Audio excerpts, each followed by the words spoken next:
यही है आरज़ू तालीम कुरान हो जाए, हर एक परचम से ऊंचा परचम इस्लाम हो जाए। यकीनन इस दौर में बहुत कम ऐसे लोग हैं जिन्हें कुरान पढ़ना भी आता है और कुरान समझना भी आता है। हम में कितने लोग ऐसे बैठे होंगे जिन्होंने साल भर से कुरान खोल के नहीं देखा होगा। कितने ऐसे भी होंगे जिन्होंने महीनों से कुरान नहीं खोला होगा। कितने ऐसे भी बैठे होंगे जिन्हें हफ्ते हो गए होंगे लेकिन कुरान खोल के नहीं देखा होगा। कुरान कब खोला जाता है?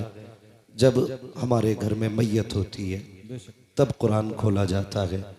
आसेब आता है तब कुरान खोला जाता है। जब बीमारियां फैलने लगती हैं तब कुरान खोला जाता है। मेरे अजीज़, ये कुरान सिर्फ मैयतों पे पढ़ने के लिए नहीं आया था। ये कुरान सिर्फ तीजों में पढ़े जाने के लिए नहीं आया था। ये कुरान सिर्फ आसेब भगाने के लिए नहीं आया था। ये कुरान पूरी कौम को सलीक़े ज़िंदगी देने के लिए आया था। ये कुरान पूरे माशरे को ज़ाब्ता-ए हयात देने के लिए आया था। आज कितनी अजीब सी बात लगती है, हमारी कौम के पास सिर्फ एक ही किताब थी और वो है कुरान। वो ही हमारी कौम को सही से नहीं आता है। कई बार तो ऐसा भी होता है कि बेटे 8 हैं लेकिन बाप के जनाजे पे कोई कुरान पढ़ने वाला नहीं। 10 बेटे हैं, कोई कुरान पढ़ने वाला नहीं। कई बार बाप बड़े फ़ख्र से कहता है, अल्लाह ने 5 बेटे दिए थे, मैंने 5 कामयाब बना दिए। एक को इंजीनियर बनाया, एक को वकील बनाया, किसी को जज बनाया। रह गई कमाई की बात तो मैंने अपनी इस 60 साला ज़िंदगी में 3 प्लाट खरीदे, 8 मकान बनाए, बड़ी कामयाब ज़िंदगी जी के जा रहा हूँ। नहीं भाई, इस धोखे में मत आना। कामयाब ज़िंदगी उसकी नहीं है जिसने बिल्डिंगें छोड़ी, अपने पीछे मकान छोड़े, अपने पीछे गाड़ियाँ छोड़ी। कामयाब ज़िंदगी वो जी के गया है जो अपने पीछे कुरान वाले छोड़ के गया है। सबसे कामयाब ज़िंदगी उसकी है जिसने अपने पीछे कुरान वाले छोड़े। नौजवानों, तकलीफ़ भी होती है, दर्द भी उठता है, लेकिन किससे कहें, कहाँ जाएं, किससे बताएं? ये एक रोना नहीं उम्मत के लिए कि आज जब रिश्ते होते हैं हमारी कौम के अंदर और जब पूछा जाता है बेटी के बाप से, आपकी बेटी ने कितना पढ़ा है, क्या पढ़ा है, तो गरीब गर्दन झुका के कहता है मेरी बेटी ने कुरान पढ़ा है। तो अमीर बड़ी आसानी से ये कह के ठुकरा देते हैं, बस कुरान पढ़ा है, बस कुरान पढ़ा है। क्या चाहते हो? का सिर्फ कुरान पढ़ाया? कितना पढ़ाना था? का MA BA नहीं कराया? यार, हम MA BA की डिग्री को कुरान से बड़ी डिग्री समझते हैं। हमें शर्म आनी चाहिए। अगर गरीब की बेटी कुरान पढ़ी लिखी है तो हम उसके अंदर 1000 ऐब निकाल के ठुकरा देते हैं।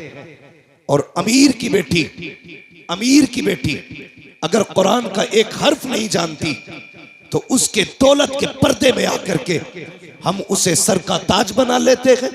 मैं इस बात से इनकार नहीं करता, बेटी बेटी है, चाहे गरीब की बेटी हो चाहे अमीर की बेटी हो, लेकिन नौजवानों, अपनी जिंदगी का मयार एक रखना।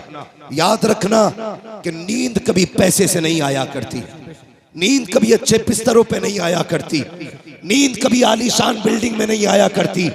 नींद उन्हें सुकून की आती है जिन पे खुदा मेहरबान होता है, जिन पे खुदा मेहरबान होता है। ख्याल रखना मेरी बात का। कभी भी रिश्तों को पैसों से मत तोलना। कभी ये फैसले मत करना कि ससुराल वाले 10 लाख देंगे तो AC लगा के मौज की नींद सोऊंगा।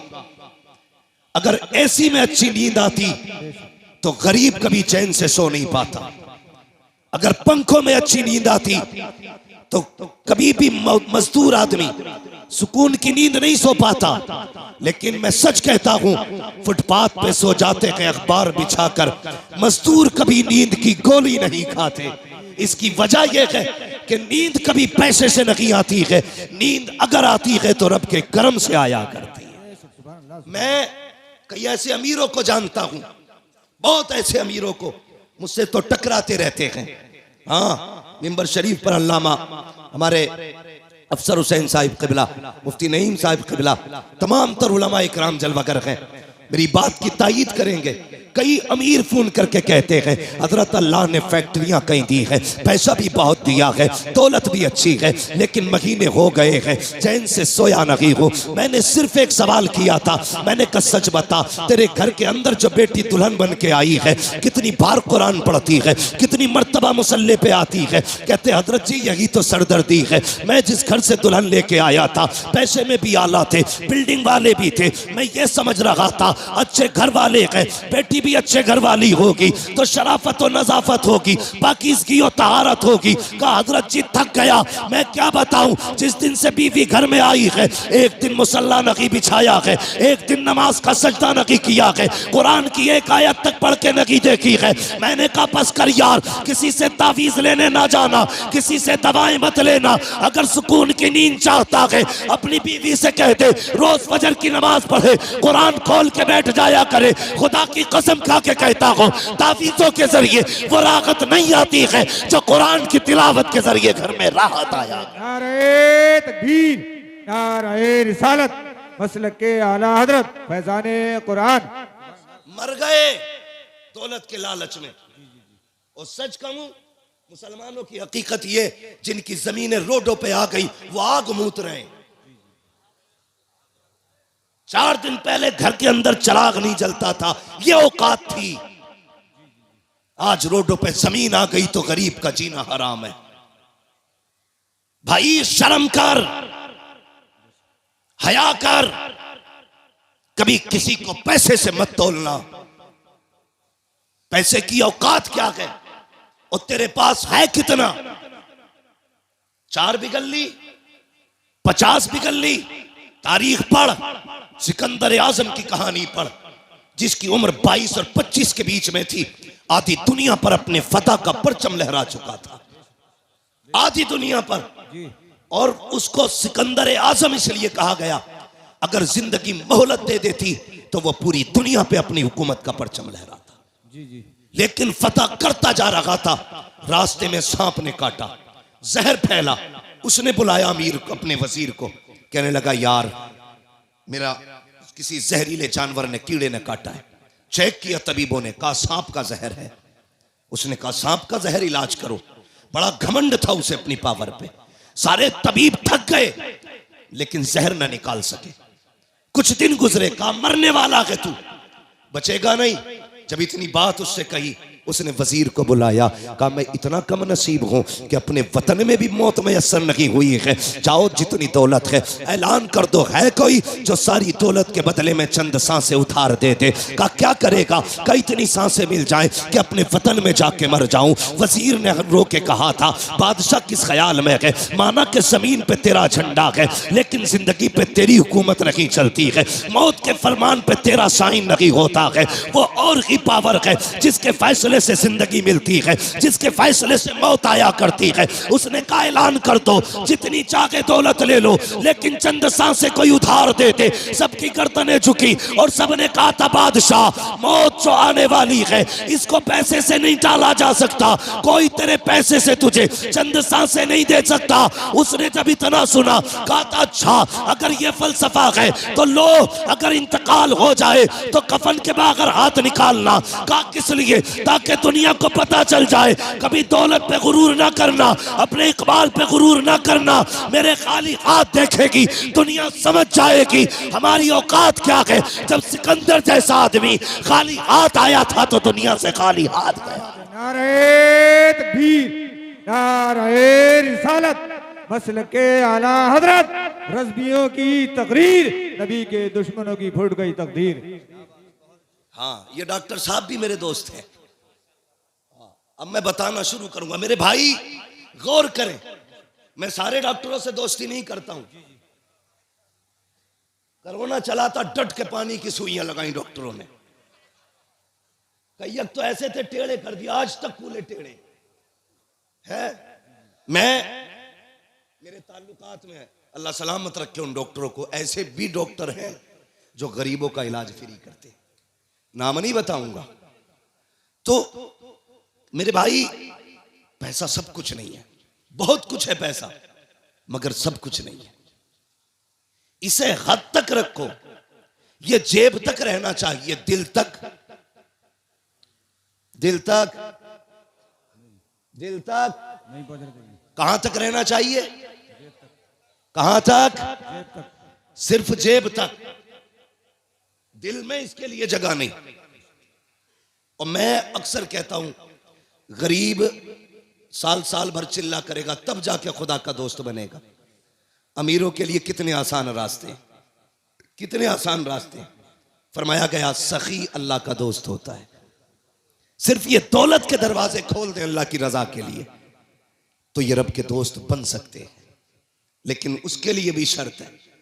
जब दौलत का दरवाजा गरीब के लिए खोलो ना, तो फिर कैमरे का दरवाजा मत खोलना। हमारे मुरादाबाद में भी बड़े पंपलेट और अखबारात मैंने देखे, इज्तिमाई शादी करा रहे हैं फला बाबा, इज्तिमाई निकाह हो रहे हैं गरीब बेटियों के।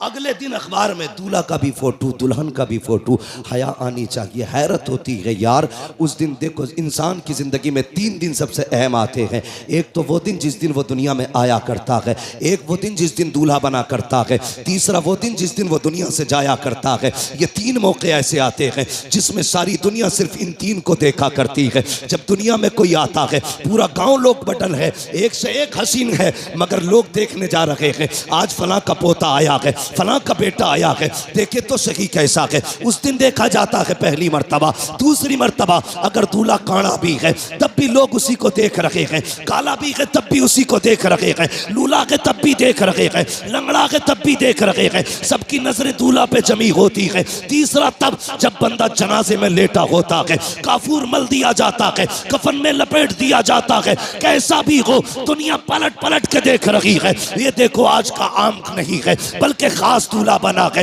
यार 3 मौके जिंदगी में आए, हमने जिंदगी से उसकी एक जिंदगी का हसीन मौका छीन लिया। जब वो दूल्हा बना हमने उस दिन उसे जलील किया। मैंने दूल्हों के फोटो देखे, जैसे ये हाफिज बैठे हैं ऐसी कुर्सियों पे दूल्हे बैठे थे, उनके फोटो लिए गए। खुदा की कसम किसी के चेहरे से नहीं लग रहा था कि ये दूल्हा बैठा है। वो दूल्हा के लिबास में जिंदा लाश बने बैठे थे, इसलिए कि जब फोटो लिए जा रहे थे एहसास हो रहा था काश हमारे पास पैसा होता, आज हम किसी के रहमो करम पे ना होते। हमारे पास दौलत होती तो यूं कुर्सियों पे जलील न किए जाते। आज हमारे पास पैसा होता तो यूं रुस्वा न किया जाता। ओ अमीरों फसीरों, ओ दौलतों वालों, तुम्हें खुदा का वास्ता किसी को दौलत की वजह से जलील मत करना, वरना जब अल्लाह जलील करता है कोई बचाने वाला नहीं आता है। खुदा की कसम अगर गरीब रोएगा 1000 आंसू पोंछ लेंगे, लेकिन जब अल्लाह रुलाएगा कोई आंसू पहुंचने वाला नहीं होगा।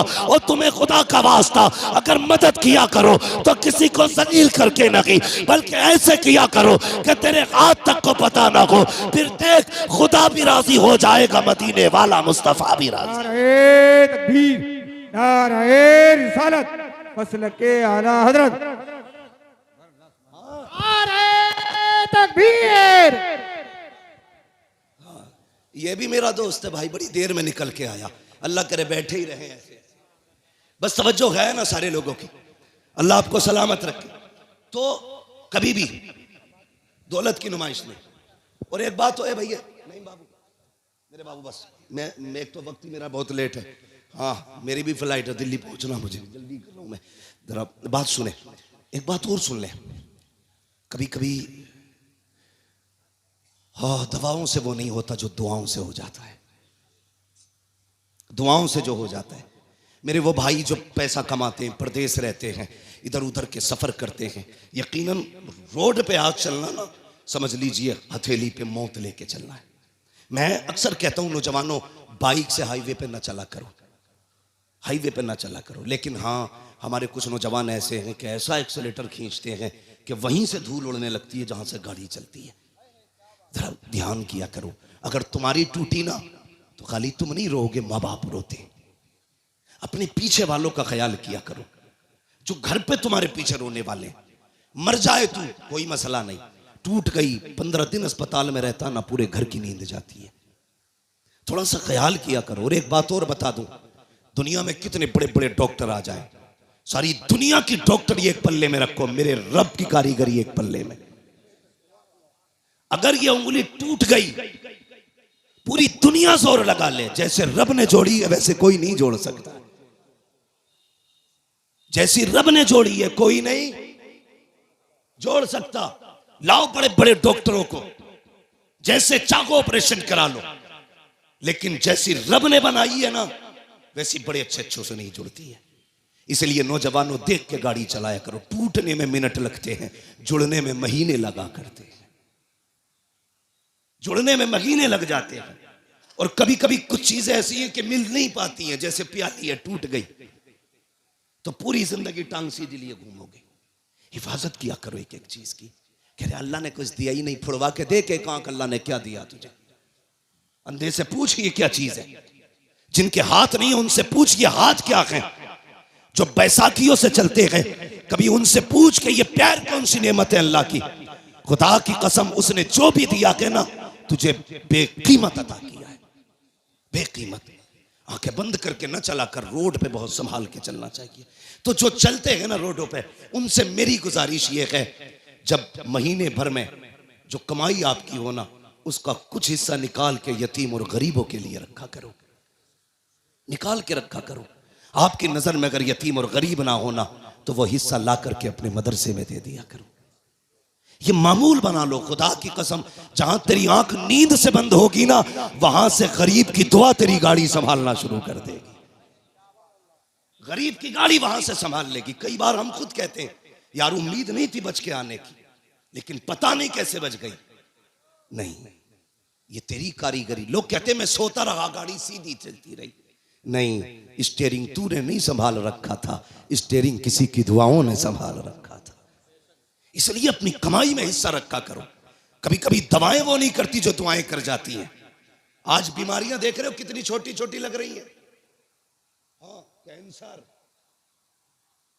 ब्रेन ट्यूमर, ऐसी ऐसी बीमारियां जो कभी सुनी नहीं गई, आज वो बीमारियां आ रही हैं। हमने बहुत तरक्की की है। सगा भाई सगे भाई के झूठे गिलास में पानी नहीं पीता आज। ये डॉक्टर कहते हैं कि नहीं झूठा मत पीना, बीमारी लग जाएगी। मेरे हुजूर से बड़ा कायनात में कोई डॉक्टर ही नहीं है। आका फरमाते हैं सूरुल मोमिन शिफा, मोमिन के झूठे में शिफा होती है। और हमने झूठे ही खाना छोड़ दिया। ऐसी बीमारियां घुसी। अल्लाह कहता चला तरतीब अपनी, और अब मैं अपना कलम चलाऊंगा, तू अपना चला। कसम खुदा की डॉक्टर हाथ उठा के कहते हैं बस थक गए, थक गए, अपने बस की कुछ नहीं है, ये नहीं बचने वाला।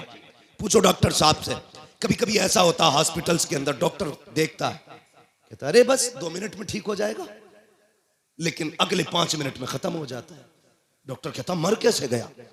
कभी केस इतने सीरियस होते हैं, कहते हैं भाई बचना मुश्किल है, लेकिन फिर बच जाता है, फिर बच जाता है। डॉक्टर कहता बच कैसे गया।